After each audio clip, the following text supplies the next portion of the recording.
It is not lost on me that we are in San Francisco. I feel that we are on the battleground. We are ground zero of the AI world that is taking over jobs and the economy and everything as we know it. It is not lost on me that the universe has brought me here. The importance of creatives, especially in this city, to be able to remind anyone who is pushing towards a fully AI world of humanity, of humanness, of creativity, of imperfection, of joy, of color. It's paramount for us to remind ourselves that we are all human. And the way that creatives can do that is by creating their art. From San Francisco, California, you're listening to The State of Creativity. I'm your host, Rachel Paul. This podcast explores the people and ideas defining creativity today. In a world that can so often feel heavy, choosing joy day in and day out can actually be a pretty radical act. So what does it take to build a life and community around joy? Joining me is Stephanie Cowan, a friendship facilitator, community advocate, speaker, and social artist based in San Francisco, who is one of the most joy-centered people I know. Through her connection design studio, Mission Serendipity, and her gathering series, The Drop-In, Stephanie has spent years fine-tuning a formula for large-scale human connection, and our conversation explores everything it's taken for her to get here. Stephanie also spoke at CreativeMornings San Francisco in January, where she explored Coorsoo, a Farsi word meaning faint glimmer of hope, and coined the term glimmer maxing, the practice of infusing joy, whimsy, and positivity into your everyday life. I also want to give a quick heads up that this episode discusses topics relating to eating disorders and body image. Without further ado, let's dive into the state of creativity. I wanted to get started by learning more about where you grew up, or actually, why don't you just first introduce yourself? Yeah. Thank you. I'm Stephanie. I am a community advocate and social artist and lots of other things. I'm a creative. I'm a ribbon dancer. I'm a bike commuter. I really love San Francisco, and a lot of the work that I do around community and bringing people together is all centered around joy and nature and San Francisco history. Can you tell me a bit about where you grew up and how that shaped your view of the world? Yeah, it's interesting. I'm actually in this place right now where I'm kind of working through the trauma of what my life was like growing up in New Jersey. I had a beautiful childhood with my parents. My parents are amazing, but New Jersey is not a place for flourishing, I think. And there's a lot of actually, recently I was doing this writing workshop, and in the writing workshop, they had us kind of start the beginnings of poems. And one of the lines was, "I come from the land of," and what I wrote was "silent suburbs and road rage." And I think that what is really interesting, we grew up in a very small townhome, which was sharing a wall with another family, and we never spoke to the other family. And I always thought that was really strange. We were always trying, but they were just never interested in making that kind of connection. And so seeing what I've kind of blossomed into, this big community leader who is bringing people to connection, I think is a direct response from what it was like growing up in a place that did not have that type of community. Did your parents grow up in New Jersey, or how did No, they grew up in Buffalo, New York, and then in upstate New York as well. Buffalo is so friendly and so lovely. It's, a blue collar community, and everyone is very friendly. They moved for my dad's work. He was a professor, and then I was an actress. I wanted to be an actress when I was growing up. So I was so close to New York, which was amazing because I had these great opportunities. As a freshman in high school, I was going into audition for Broadway shows. My dad was taking me into the city. And so we kind of just stayed there because it was so close to the proximity of what my dream was. And I feel so grateful for my parents, putting up with that. But I think that New Jersey as a whole, it's people are so rushed. There's such a rushed energy and not a huge sense of community. So were you acting as a child? Yes. Yeah, I was doing theater since I was a little kid. My parents tell this story. The first time they took me to see a live show, I was probably 4. I was just constantly moving and wanting to be entertained by adults, and they said they took me to see Beauty and the Beast, and the show started, and I froze and put my hands on the seat in front of me and just stayed with my mouth open the whole time. And they both said that they looked at each other and they were like, uh-oh, like there's something here. And what was so amazing, my parents are just so incredible and kind of wanted to shepherd whoever and whatever I wanted to become. And so, I spent many years in dance classes, and, my parents were driving me an hour to the community theater so that I could do shows. And yeah, so they really nurtured the seed that they had planted. Absolutely. And I think too, like I did a show. I was in fourth grade when I first auditioned for it. It was a professional show in Princeton, New Jersey, and they did it every year. It was a Christmas show, but the production was like very high value. There were equity actors in it. So it was something I really, really wanted. I auditioned for 4 years. I didn't get in until the last year. And that was my 8th grade year, which I aged out of the program after that. So I could only do it for 1 year, but it was like being with professional equity actors and seeing how like a real theatrical experience was done. I was like, oh, this is what I want to do. And then I went on to go to school for musical theater at Penn State. And then the day after I graduated, I moved right to New York and spent many years making it work as an actress. That's amazing. And did you have siblings growing up? I'm an only child. I do have a very amazing family story. I will save it for another podcast. I am an only child, but I have siblings from a donor, which is like a whole thing. Maybe we don't put this in there because it's so amazing. It's such a great story, but it's totally a lot. I can include whatever and whatever you don't want to include as well. Yeah. I mean, what's beautiful about it is that I'll give the shortest of it. My dad is sterile, so they used a sperm donor. I've known this my whole life. So I'm actually 21. I'm one of 21 half siblings all across the country. And I moved to San Francisco to be with 2 of them, where families grew up knowing each other and coming together across the country for holidays. And every time I came to visit them in San Francisco, I was like, holy shit, this place is amazing. And then the pandemic hit and my community left. And that voice was like, what's stopping you? So I moved here 4 years ago to develop and spend more time and more life with my brothers. And yeah, my life has totally blossomed since then. Wow. So you grew up knowing them? Yes. Okay. That is so cool. Yeah, it's really sweet. The 21 are the ones that we know. I may die without knowing all of my siblings, but the ones that I do know are really amazing. Wow. Yeah, beautiful beings. I have so many questions, but we can save that for another podcast. It's really part 2 of the podcast. Yeah. Okay, so can you walk me through a bit more? You were in New York trying to make it as an actress. Yeah. And what did New York provide for you? Like, how long were you there? And talk me through your journey from New York to San Francisco. Yeah, I was in New York the day after I graduated for about 8 years. I was an actress pursuing theater for probably maybe like 3 years in New York. That life is really difficult and very hard. And if performing was the job, then I would still be an actor.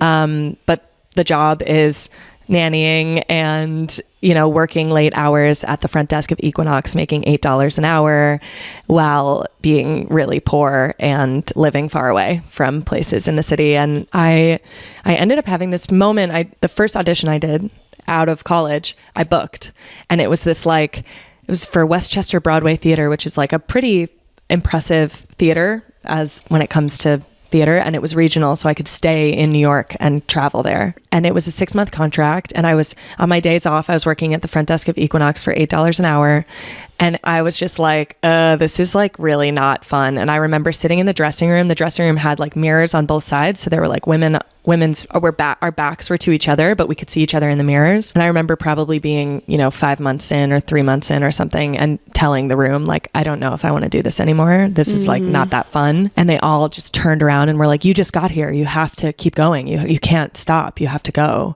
you have to pursue this. And I think that I believed them, and I had worked so hard for so long. That was the first little glimmer of me being like, maybe there's something else to my life. And then I did many shows and, all over the country, and felt very, I was a professional actress. I felt confident in being able to say like I was a working actress. And yeah, it was just a really hard life. It was a challenging life. And I ended up working on a cruise ship. I was the lead singer of a cruise ship. I won't say the name for maybe legal reasons, but basically we signed our contracts with Norwegian Cruise Lines, which was the parent company. We did all of our rehearsals in Norwegian studios in Florida, and we got on the ship, and it was not a Norwegian ship. It was a ship that had been purchased by Norwegian.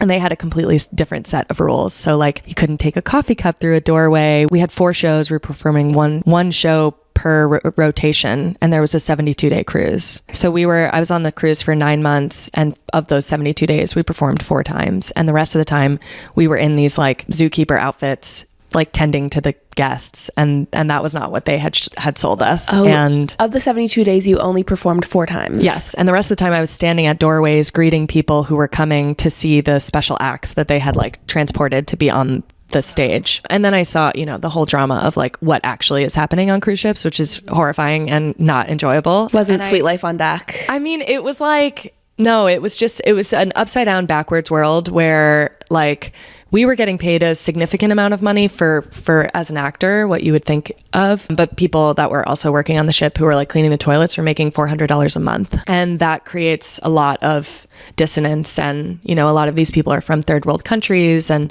so there's language barriers for every person that works on the cruise ship. Our commons are these tiny little horrible, like the bathroom is, sorry, we don't have to go here either, but the bathroom is also the shower. You shower, the floor is wet, and then you're like needing to be in the bathroom for any other reason. Your feet, it's just like, it's that tiny and that miserable. It's all the little things it sounds like you just have to deal with in order to achieve this like sought after goal. Dream. Yeah. Your dream. Yeah. And I had this moment. I was actually like, I think the universe just sent me this opportunity, but I had a very good friend who had moved to Hong Kong with her husband, and she was significantly younger than a lot of the other wives that were there. And so she was having a lot of trouble feeling belonging. And he called me and said, would you like to come and spend time with her? I want to send you on a surf and wellness retreat together to Bali.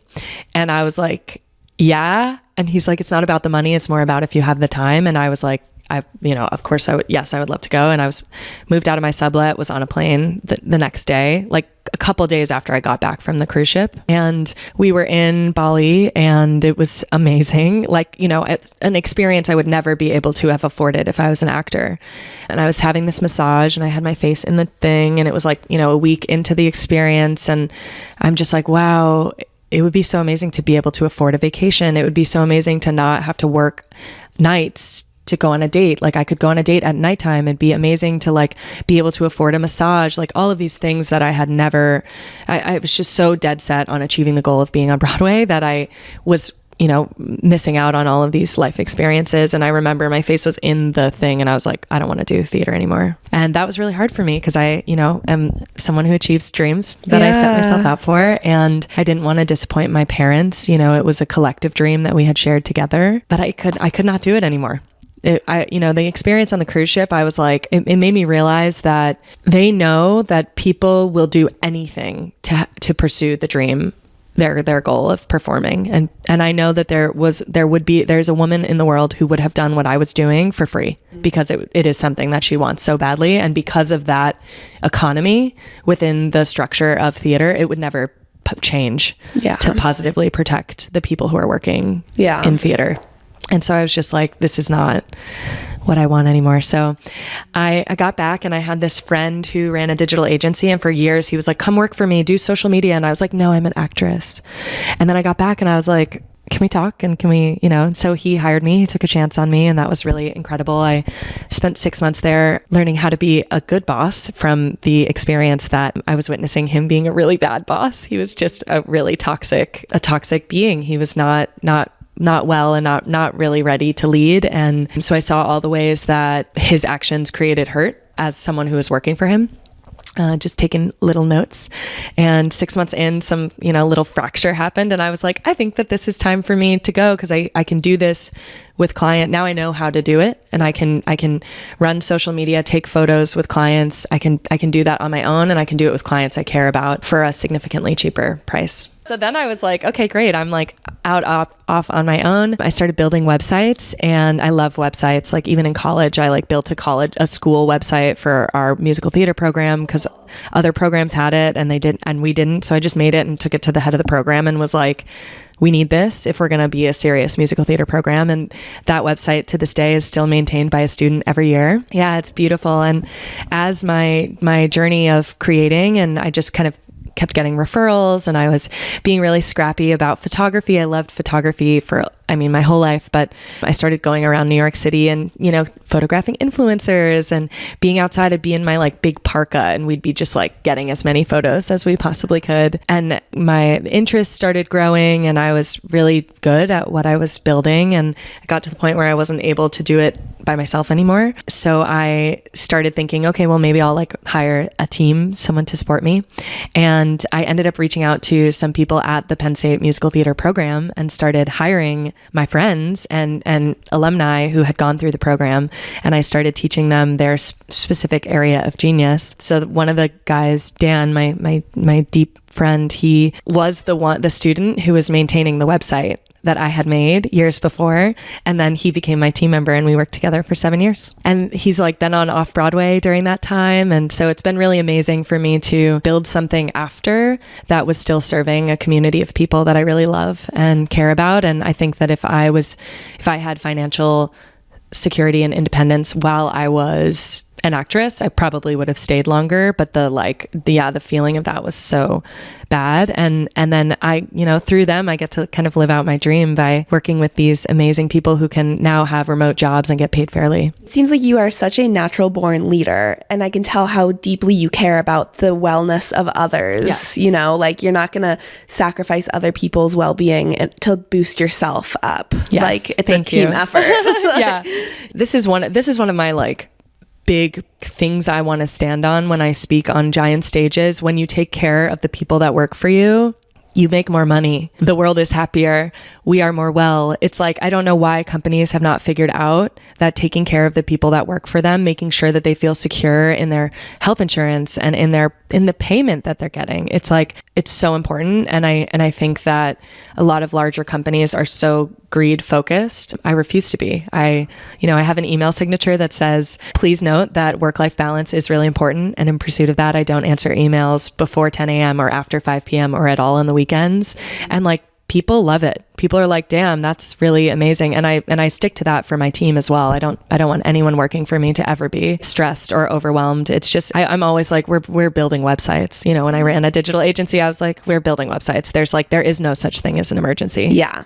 That's what I had to remind myself when I used to work in marketing. I was like, okay, no one's dying. Yes, yes. I know. Well, my brother's like a doctor and he saves babies when they're just being born. And I'm like, yeah, there's no stress here. And I think what was so lovely about building Gold Toast, which was my digital agency that I ended up kind of ramping up into, was that I created this relationship with my team members that when I had a very traumatic client experience, it kind of caused Gold Toast to come to a bit of a halt. And my team was so supportive and so appreciative and so affirming of our relationship, our connection, the love I had already poured into them. And they all waited for Gold Toast to get back up and running because they believed in me and they knew that I would take care of them. And yeah, so it's a principle of my life, is like anyone that comes in contact with me or anybody that works for me is well. It's really important. It really feels like joy is very much a through line in everything you do. Yes. I mean, you just like radiate with joy in any room that you walk into. Where does that joy come from and how has it shaped your creative practice? Yeah, this is an interesting thing to think about because I think that part of it is like my chemistry. I just have perfect joy chemistry. Like I know that there are lots of people in the world that don't have that type of chemistry. I can feel it from them. I just have it, but I also nurture it. And it was nurtured when I was a child. I think that the environment I grew up in, my parents are just so incredible and they read every single book on how to be a good parent. They tried to have me for 7 years. They wanted a child for a very long time. And so when I was born, they were prepared and ready and really determined to do a very good job. And so I think that there was a significant amount of fostering in joy when it came to what that, I felt safe to express myself as a child. And I think that that's something that I've always held on to. What's interesting is that through many moments of my life when I was younger, in high school, that I felt like my joy was too much and people were telling me that it was too much for them. And what I now know on my healing journey is that people telling me that it's too much is they're communicating their bandwidth. Their level of capacity for joy is this much. Mine is just 5 times more. And it has nothing to do with me. It's information. And I think too that joy is something that can be built. It's a practice. I am always looking for all of the ways that I can like maximize and bring as much play and creativity and fun into my life. And I think that joy is just a beautiful way to tap into your inner child and pull that back. I think we're so serious as adults. Do you think that you had to learn how to like remind yourself of that, or it's something that you've just always, like had to, like it's just been a part of your life? Yeah, I think it's just who I am. Yeah. I think it's who I am. I think it's the gift I've been given. My mentor, I was just hosting him for a week. And one of the things we were talking about, he was, I feel very committed in my mission to help heal the world. I really want to bring people to a deeper sense of understanding of themselves. And that comes with so many big dreams. I want to serve the people and I want to bring them together and I want to help them heal. And I was telling him that, and he just said, your job is to be love and make love and continue to create the joy that is within you. That is my gift. And when I think about that, I'm like, okay, this is just what I was given. And this, thank God I have this beautiful tool of brightness to raise the energy of all people. I've heard about your mentors in the past, and I'm just so curious, can you tell me about how someone has become a mentor in your life and how that has like changed your life? Seeking out a mentor is like one of the most important things on a life journey. It's such a dynamic relationship. There's the elder and young connection. So there's like being led by someone who is not your parent, who is of that age. So there's that interesting dynamic. There's a dynamic of like this person being so incredibly talented in the thing that they do, and them being willing to share their hard-earned lessons with you. And I almost feel like it's like I'm down here because I'm young on this planet. I'm learning these lessons and I'm alchemizing them and doing the best that I can to climb this big mountain. Mm-hmm. And there's a mentor who's at the top of their mountain and they're like, here, come on up, check out my mountain. Let me show you the views. Let me show you how I got here. Let me teach you some of these things. The 2 mentors that are feeling most, I have many, they're all amazing, but the one that feels most present to me right now is my mentor, Ben Davis, who is responsible for large scale public art all throughout San Francisco. His company is called Illuminate. They've done like 800 free bandshell concerts in Golden Gate Park. He's responsible for the Golden Mile, the lasers down Market Street, the Bay Bridge lights. Ben wears all yellow, and everywhere he goes, he spreads this unbelievable joy. I had for many years been enjoying his art, his work, and being like, who is doing this? How is a giant bunny rabbit and dog riding a whale sitting in the middle of the Golden Gate Park? How is this happening? And who is doing this? And I threw this event, this bike ride, and he came. And someone was kind of whispering like, oh, he's the Bay Bridge Lights guy, and I was like, oh my God. And I just went up to him and I was like, I love the work that you're doing, and however I can use my gifts to be of service to the mission that you're doing is like, I'm just here for that. And then we had this second moment where we were at this kind of festival, and I had handmade this giant mushroom costume. It was this crazy, amazing costume. And I think that's when Ben saw me. He was like, oh, okay, there's like this being is creative. And so then during that time, we had like more drop-ins. And over the last year, we've been collaborating on projects together. We run into each other riding our bikes all the time. And he says, will you ride with me? And I'm like, anywhere. Yes, we go and we ride around San Francisco and we wax and wane about the ways we can use our skills to create positive impact in San Francisco.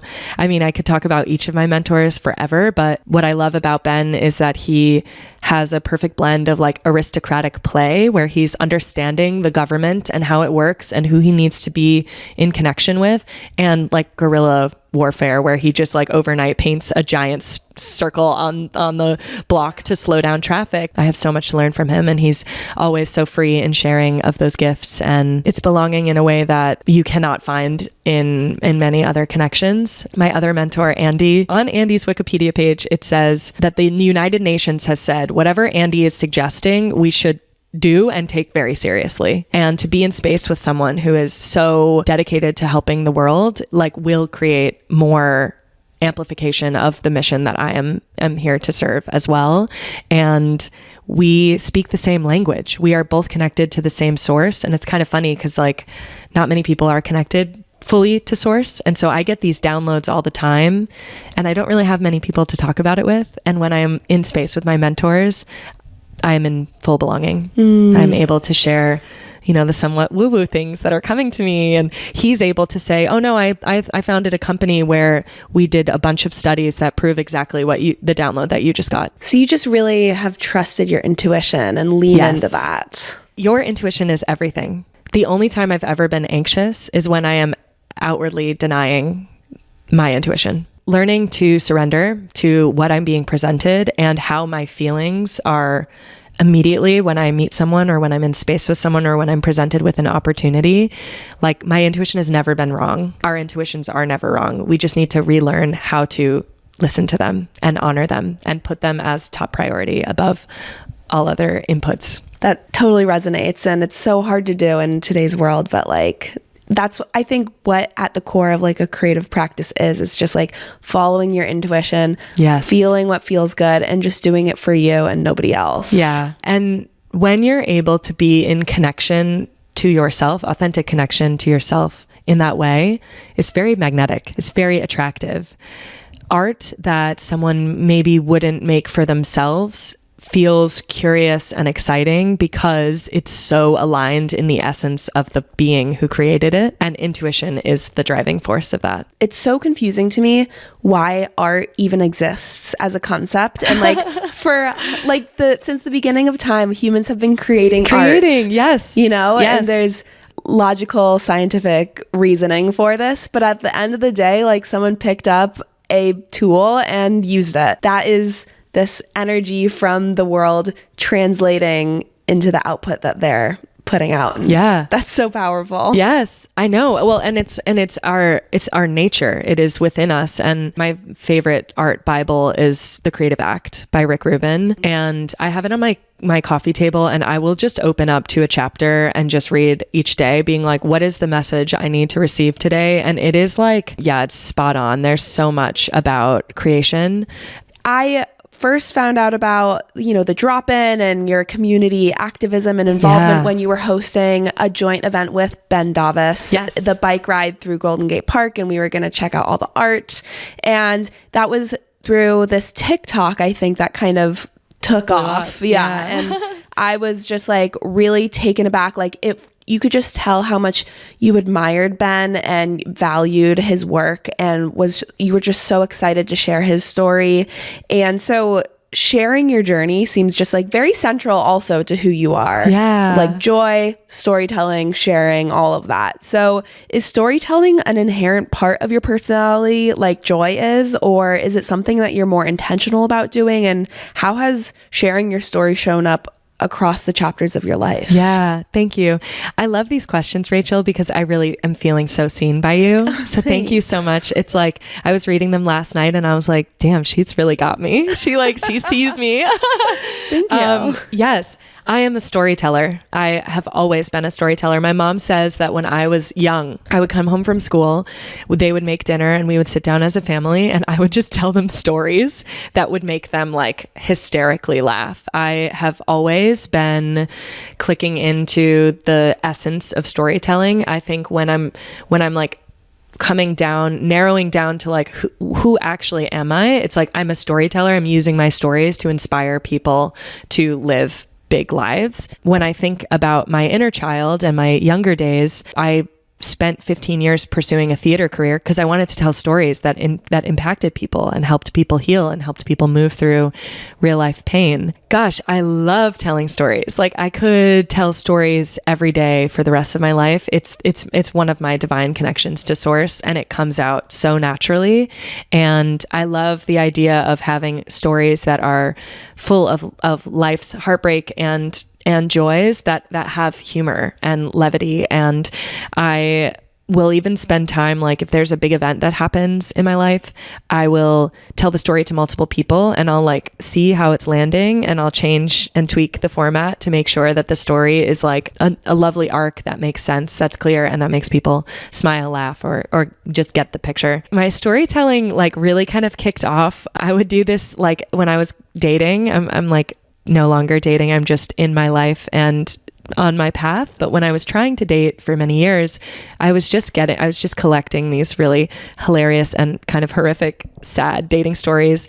And I would talk to people on my close friends, and I would just tell these stories, and it created this connection with people that I don't have like often frequent one-on-one time with. And then I'd be at a party and they'd be like, oh my God, that story is making me laugh so much. And so I had this relationship with my friends and community for many years. And then of course, as a social media manager and, agency owner, I was telling stories in that way as well. And then 3 years ago, I dated this guy that was rock bottom for me. And I ended up posting a close friend video. And my friends were like, this is the most amazing video we've ever seen, and you have to share it with like a wider audience. So I posted it on TikTok. It got 2.5 million views. I got 10,000 new followers, 10,000 followers from creating the account and posting the one video. And the feedback that I was getting from it was so clear that I needed to work on myself and I needed self-love. And I took that seriously, and I decided, okay, I'm going to go on a 6-month self-love journey, no dating, and I'm going to document what this experience is like. So I started telling those stories online, and, in 90 days had 100,000 followers. I launched a podcast. I was like really into that storytelling mode and had a lot of fun. And then life happened and things happened, and I had to take a step back from that as I was kind of saving my agency from this traumatic client experience. And then recently I, in the last year and a half, have discovered my purpose here. I feel deeply passionate about community. It is something I can speak about very easily and often, and started sharing those stories. And that's when, the world has been blossoming and opening for me. So I love the art of storytelling. And now I get to do it on stage too. When you think about like origins of art, what were we doing before there was computers and tech and all of this extra distraction? We were sitting around a fire telling stories. Stories are how we learn. It's how we heal. It's how we come together. It's how we get information. It's everything. In your Creative Mornings talk, you talked about Glimmer maxing. Yes. So Creative Mornings, our theme this month was Coorsoo, which was chosen by the Tehran, Iran chapter, and it translates to faint glimmer of hope, which is actually really crazy in itself that was the chapter that chose that theme, and then it just happened to land in this political moment in time. That was powerful in itself. And then I really wanted you to speak, and a faint glimmer just did not really resonate with you for obvious reasons. And I love how you took faint glimmer and you rolled with it, and you coined this term glimmer maxing, which was kind of core to what you talked about and what you centered your talk around. So can you explain what glimmer maxing is to you and why the term is important? Yeah. Glimmer maxing is infusing as much joy and positivity into your life as you possibly can, so that it generates hope within you. That hope can turn into action, and that action, when witnessed by other people, can turn into more action. What's amazing about glimmer maxing is I've been glimmer maxing for a long time. I just didn't know what it was called. Glimmer maxing is kind of the fuel for joy, if you think about it. Basically, there are many different ways and many different practices that I have within my everyday life that infuse these tiny little moments of whimsy and joy, like being in nature and connecting to Mother Earth and being present with her, wearing clothing that is unique that I've found through many different sources of trips to the thrift store, and then creating ritual and really infusing those moments with that kind of hope generating technology. It's really interesting and great when you can put words or make up words that fit something that hasn't been able, you can't just put a word on it, but it encompasses all of that. I know. And I think glimmer maxing is perfect for what we need right now, because it's not, our political climate is so devastating right now that if I allow myself to sit in the tragedy and heartbreak that is happening to our people and the world daily, it would destroy me and put me straight into a catatonic lack of movement. I saw this video online yesterday of an old man wearing his pajamas with a blanket over him being escorted out of his home by ICE agents, and sitting with that, it's so heavy. And that's one man when we have these entire camps full of people who are not supposed to even be there in the first place. It's absolutely devastating. It's important that, our algorithms are feeding us that. We are not supposed to be seeing that much every day. It's our brains, our hearts are not capable of receiving and properly clearing the energy of the heaviness that we're experiencing. And so when you think of something that's totally the antithesis of that, is glimmer maxing. Yes, I can be realistic that the world is hurting right now. What are the things that I can do to make sure that my internal experience and external life is radiating a positive high vibration that will bring me opportunities where I can create good? And that's kind of like where people, yes, worry about the other people and use your voice and protest and protect the people that are being harmed right now. And the relationship to yourself and the practice of finding that joy and finding that the will to continue to create action and generate hope is vital for the survival of our people. And I think that was the main kind of takeaway that you were sending people off with, is like in your talk, you described creatives as the quote torchbearers of this moment. Yes. So you've touched on why now is obviously such a critical moment in history, but what responsibility do you think comes with being the torchbearers, and how can creatives carry that torch? Yeah, it is not lost on me that we are in San Francisco. I feel that we are on the battleground. We are ground zero of the AI world that is taking over jobs and the economy and everything as we know it. It is not lost on me that the universe has brought me here. The importance of creatives, especially in this city, to be able to remind anyone who is pushing towards a fully AI world of humanity, of humanness, of creativity, of imperfection, of joy, of color. It's paramount for us to remind ourselves that we are all human. And the way that creatives can do that is by creating their art and sharing their gifts and stepping out into their truest truth of authenticity and allowing that to be witnessed by other people. Yeah, being a torchbearer of hope is a big responsibility. And as we go towards a world that is like generated by a computer, the human expression becomes more valuable.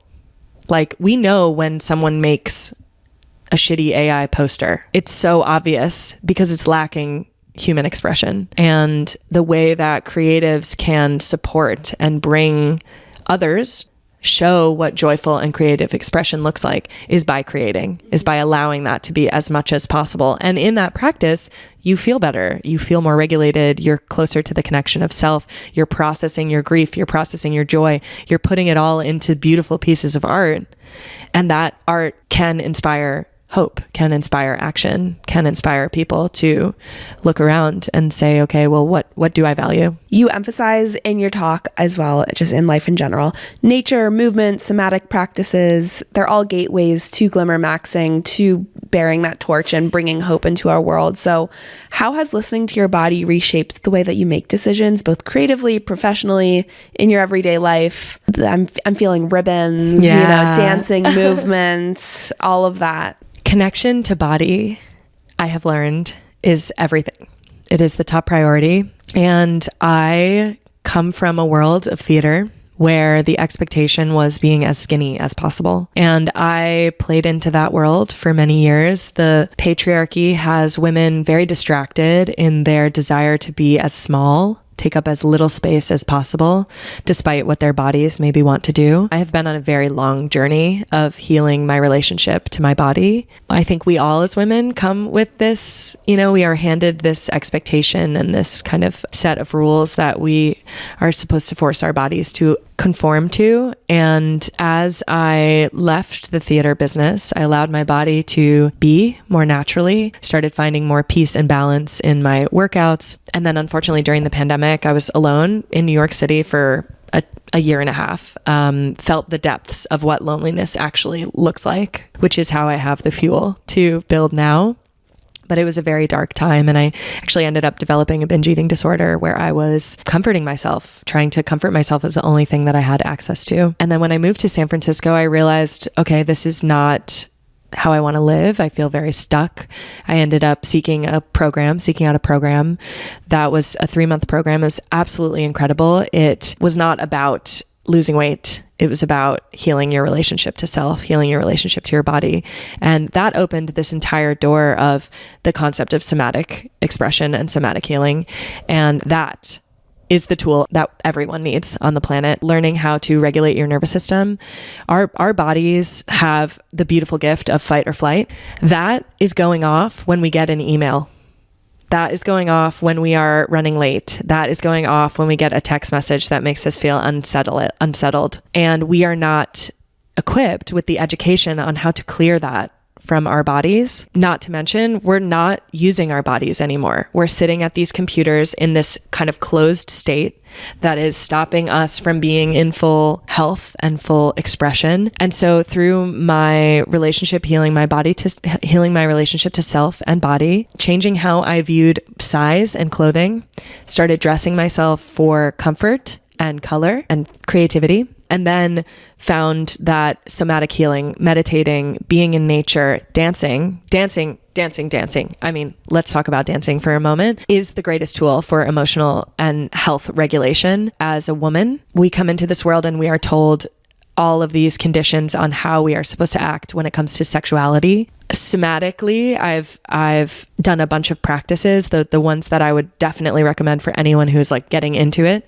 definitely dancing. I go to ecstatic dance at the Church of Eight Wheels every Sunday. It's so amazing. It is very intense. So for anyone who's like, oh, I want to dance, I would try maybe dancing in a park first. I would try doing something like that feels a little bit more safe because it is very intense. People are expressing themselves fully. And I love it. That's what the point is, but definitely something to maybe work up towards. Breath work, super important. Look up Wim Hof or even just kind of box breathing, all of those different things. Vagal toning, which is humming and singing. Moving to San Francisco, finding so many dynamic creatives who celebrate all of the different parts of them has encouraged me to step back in to my voice and singing and sharing. I think 2 years ago now, I had a very intense medicine ceremony. Throughout the entire thing, while I was within, I was humming to all of the songs. I was harmonizing and coming up with it. I wasn't even really present for that, but I was present in the singing, and my ancestors came and visited me and said, you come from a line of women who use their voice to tell stories and inspire people, and you need to continue to do that. And so my practice of reconnecting to my beautiful gift of singing, which is a part of the body, while humming, I'm actually tuning the vagus nerve, which is telling my whole body I'm safe. Most people who have medicine journeys, plant medicine journeys, specifically psilocybin, come out of it being reminded of their divineness, of our oneness, and of the need for love, and how love is the solution. And it's the planet, right? We think about the mycelium network, like they can confirm that like trees are talking to each other a mile away from each other. When we are ingesting this medicine, we are going within, we are being reminded of who we actually are. Nature, movement, all plays into this creative expression, connection to who you are.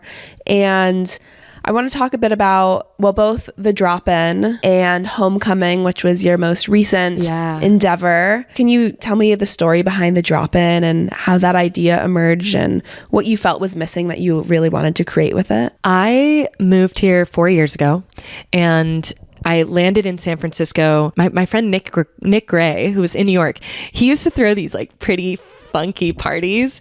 They were like 2 hours long, and they were always in interesting spaces. And beforehand, he would send out this email being like, here's a list of some of the interesting people who are coming. And the people always sounded so interesting. And so I was like, oh, well, I must go then.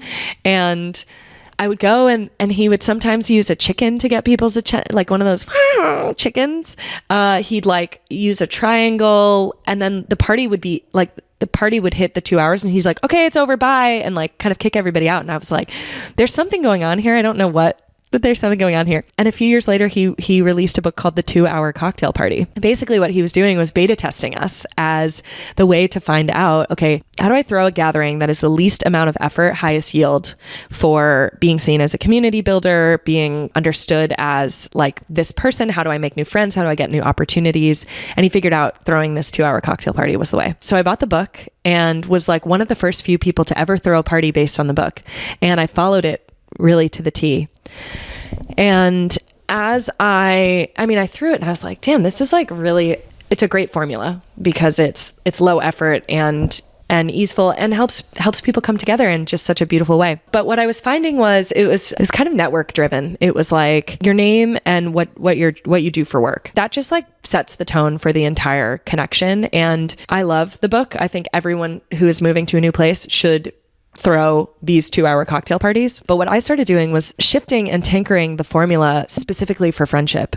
I don't want people to talk about work. I want people to talk about the interesting things in their life. Especially in San Francisco, there are so many people who have these beautiful secret hobbies that are so interesting. And it's just like, okay, let's just talk about you. Let's talk about the authenticity of who you are. And basically I was throwing these and tinkering. I would throw like every 6 weeks or something, 40 to 60 people in my beautiful apartment that I had found that was perfectly sized for this type of gathering. And I would mix and mingle the people, and I would try out these new questions and try and find the ways that we could get people more into their heart center. It was really working. I started making new friends. I started being seen as a community builder. I started being seen as someone who throws these cool parties.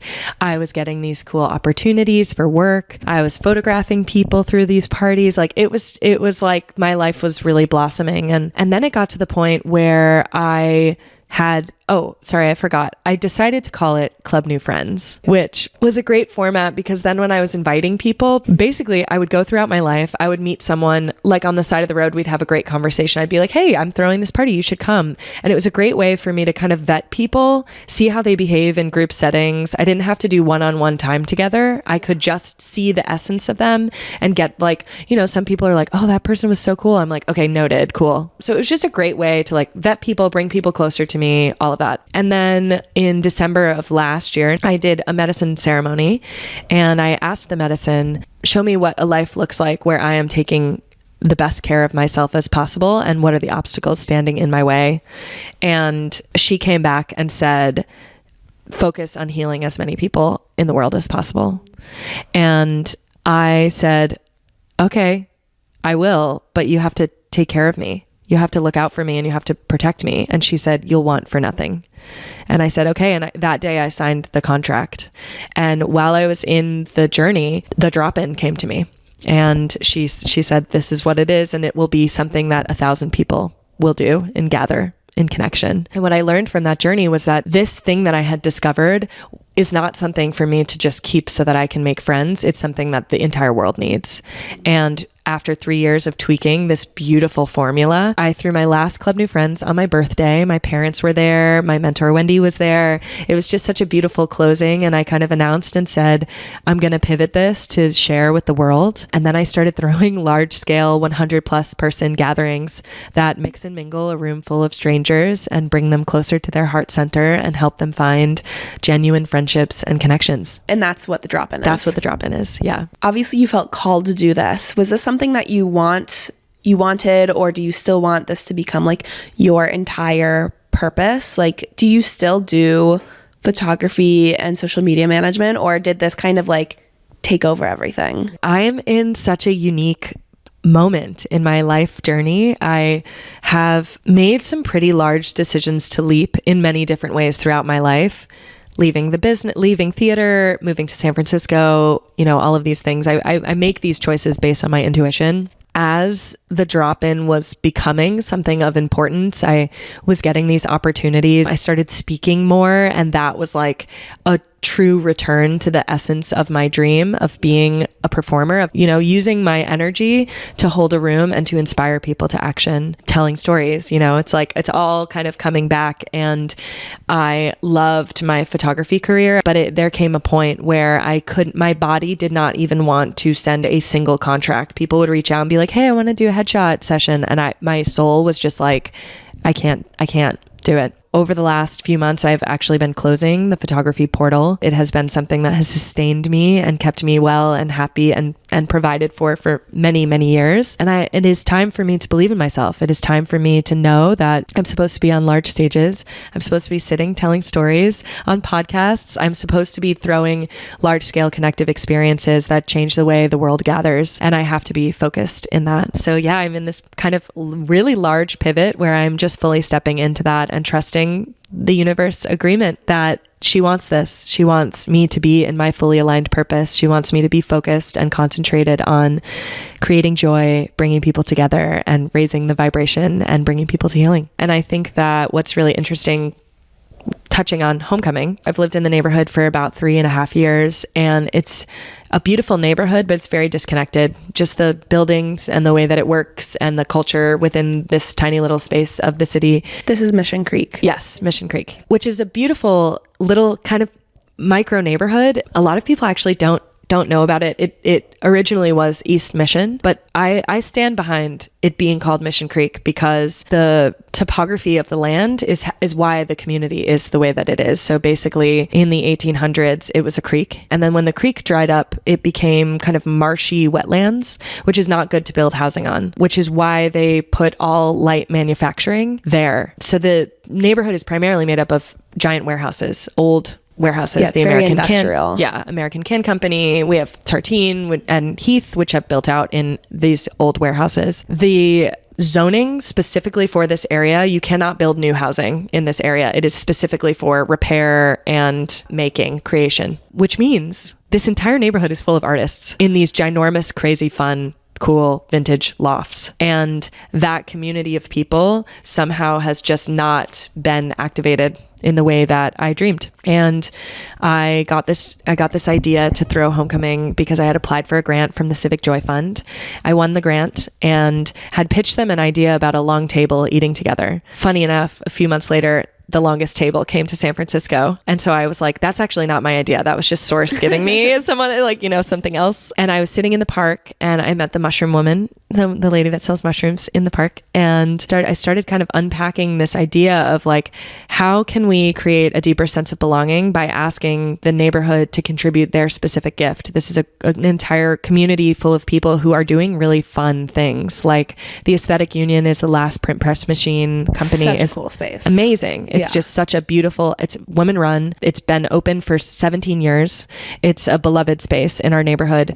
I want people to know about it. And like, how can the Aesthetic Union give something to the community? They feel a deeper sense of belonging. People learn about this local small business that's literally a dying art. How do we do that on a scale that's like the entire neighborhood? So Source said to me, it has to happen soon. The weather was changing. The grant was expiring. I basically gave myself 2 months to plan this entire neighborhood festival. My heart was just so deeply desiring to activate this community and bring people together. And in hindsight, what I did was I took my life resource and I plugged it in directly into the neighborhood, and I just let the neighborhood take all of it. That burned my pilot light. It stopped me from being able to work for a really long time, and it put me into this full chrysalis of rest and need to recover from what it did to my brain. Homecoming was beautiful. It was a really incredible day of community giving and community connection. We had so much happening, like a puppy tour and a ribbon dancing moment and the drop-in and yoga and a clothing drive, you name it. It was happening all at once. What was hard for me was that the impact of that experience is immeasurable. I will never know who made a friend and how that impacted them positively because it's all internal to each person's experience. And what's so beautiful is that I had this time to rest after, and I really went inward and I did my reflecting and I allowed myself to come back brain-wise. And now 2.5 months later, I am finally receiving the ripples of homecoming. Last week, I was riding my bike at Aquatic Park, which is completely across the city from where I live. And I saw this young woman trying to take a picture with her young son. And I stopped riding my bike and got off and said, I'm a photographer. Can I take a picture of you and your son? This is just such a sweet moment. And I can tell you'd like it to be captured. Yeah. And she was like, sure. And so we took pictures. She was like, do you do family photos? And I was like, no, I don't. But maybe, like, I don't know, let's just be friends. So we connected on Instagram. I pull up my Instagram and she's already following me.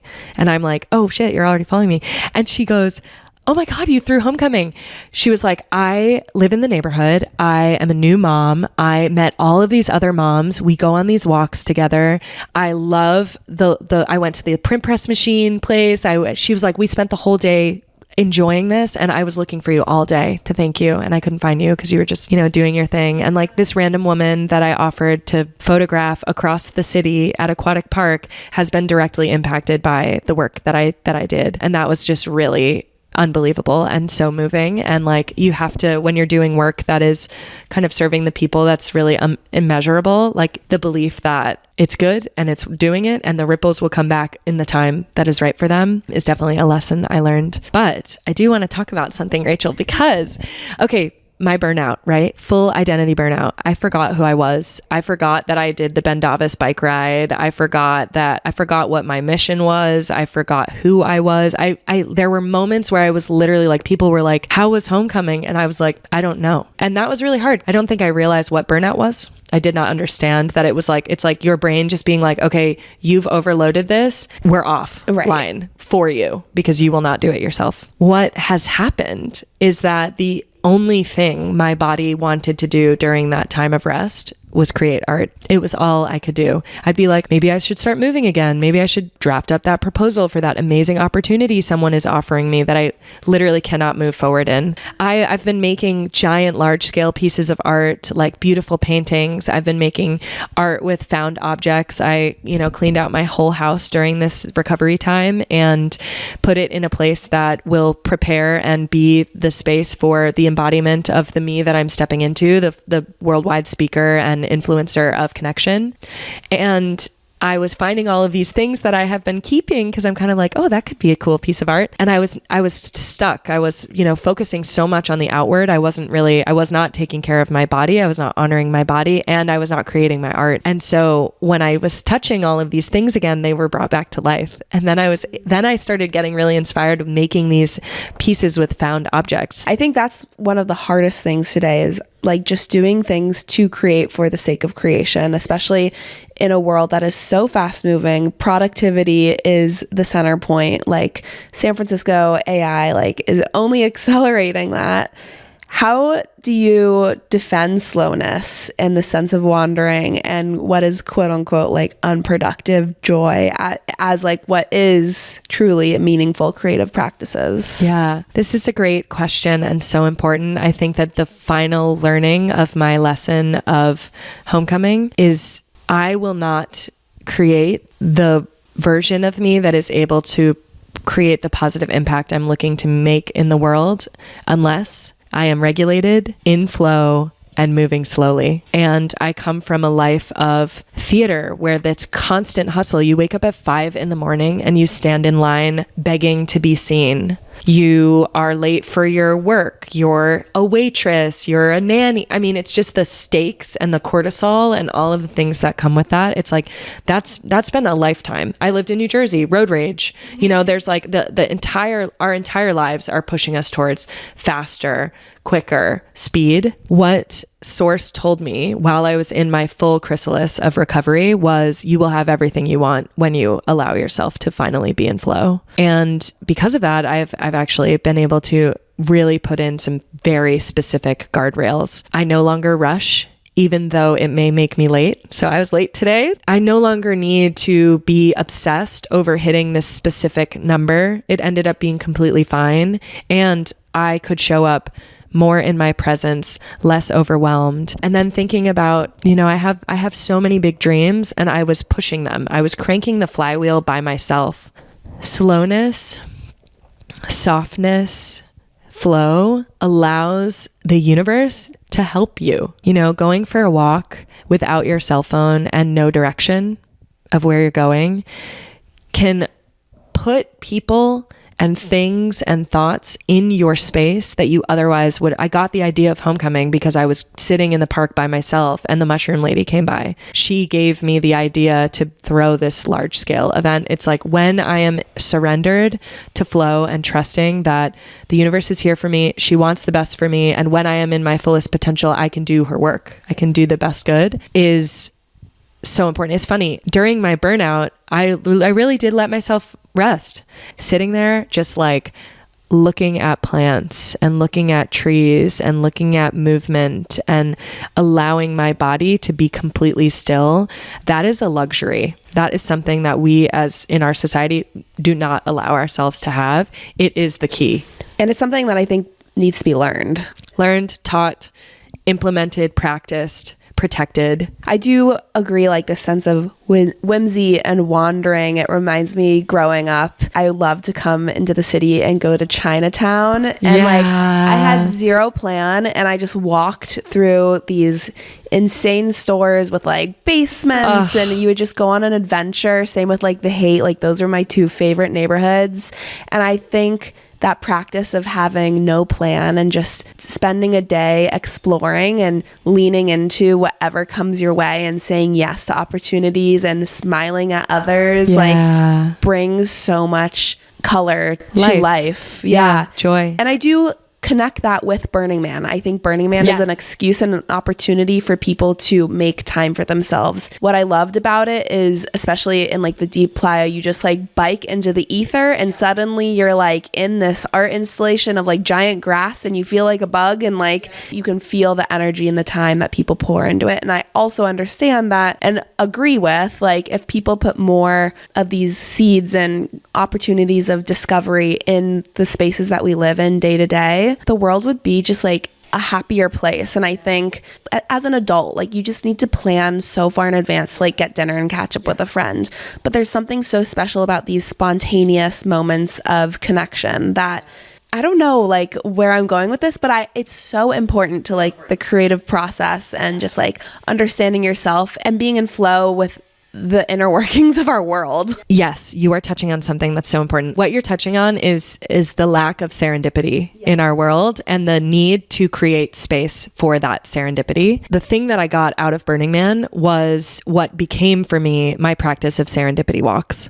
I was like there from Sunday to Sunday. So Tuesday was my highlight. I could have left after that and been like, great, I have everything I need. I went on a completely solo journey all throughout all of Burning Man, just rode my bike for hours and hours, and the sun set and the lights came on and it was warm enough that I could still wear the very scantily clad outfit I was wearing. And I was riding around the playa and dropping into all of these different worlds. And what that clicked on for me is something that I call observer mode.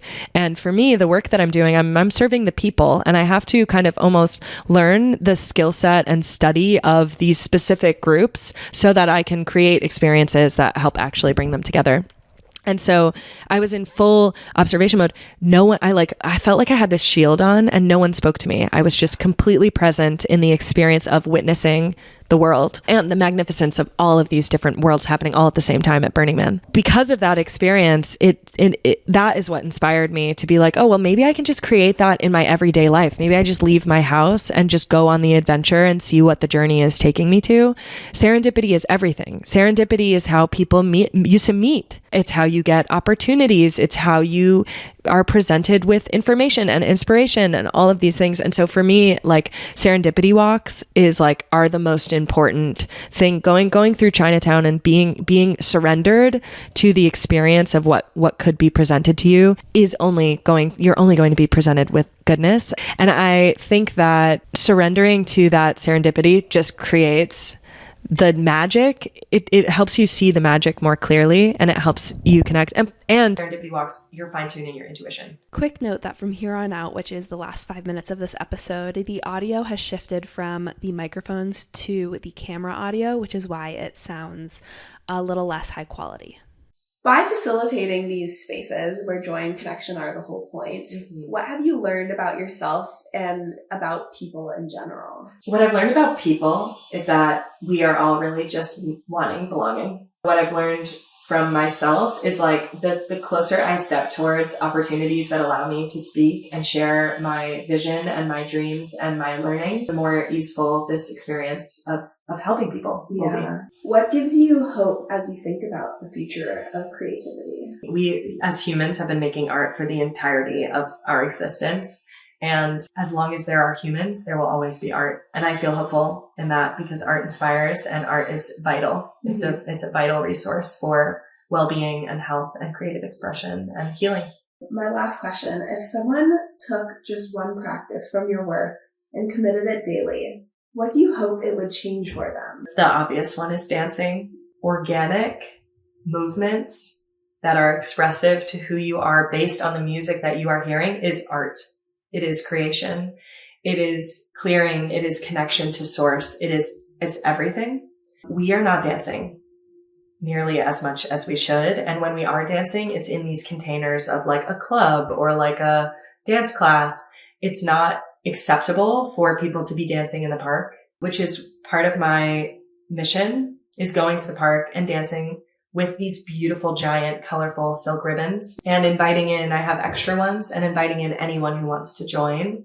What I love about the ribbon, which I discovered many years ago, I bought these ribbons for a Secret Santa. Then the Secret Santa kept getting delayed and the ribbons were sitting on my desk and I was kind of like, wait a minute, I think I would need these. And so I opened them and started playing with them. And I had 2 roommates at the time who were both actresses as well. And every night we would come home and we would do these full on performances of ribbon dancing.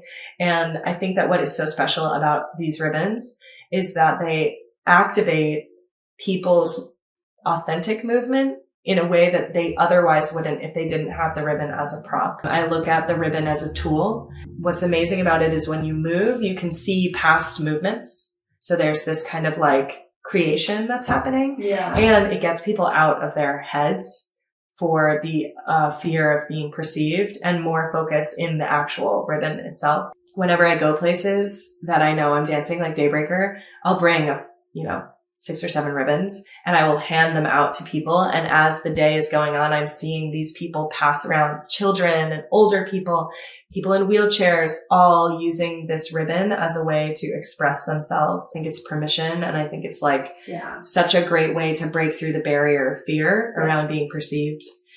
When you are dancing every day, you feel better, you get stronger, your chemicals are functioning more properly because you're clearing energy, you're moving your body, your endorphins are pumping, you're in a place where your mental state is better because of the chemicals that have been released. And that means that you are more likely to take better care of yourself.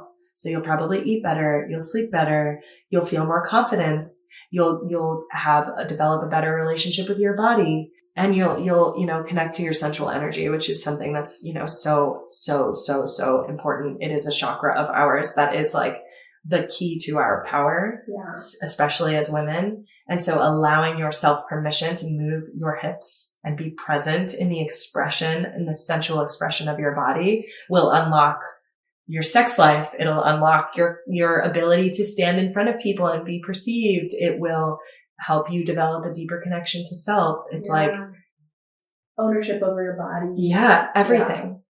Dance. Power. Dance. Love that. And if you can dance for one song you love, that's a win. If you can carve out 15 minutes of time where you're just jumping around your apartment, amazing. If you can do it in nature, all benefits are max times 10. Is there any last things that come to mind that you want to share or final thoughts? I would just love to thank you, Rachel. I think that the work that you're doing is so beautiful, and I am, really new stepping into this world, and you have seen me from the beginning and invited me to participate and share my gifts. And you are creating positive ripples in my life. And so I'm so honored to be here. Thank you. Thank you. I really appreciate all the joy and heart that you bring Thank you. every day of your life. So thank you. Is there, where can people find you? Where can people follow you? Yeah. So, Stephanie Cowan is my Instagram. That's where most of the tea is happening. You can also visit thedropin.co to sign up for for the newsletter, which will announce when new events are coming. Thank you so much, Stephanie. Thank you, Rachel.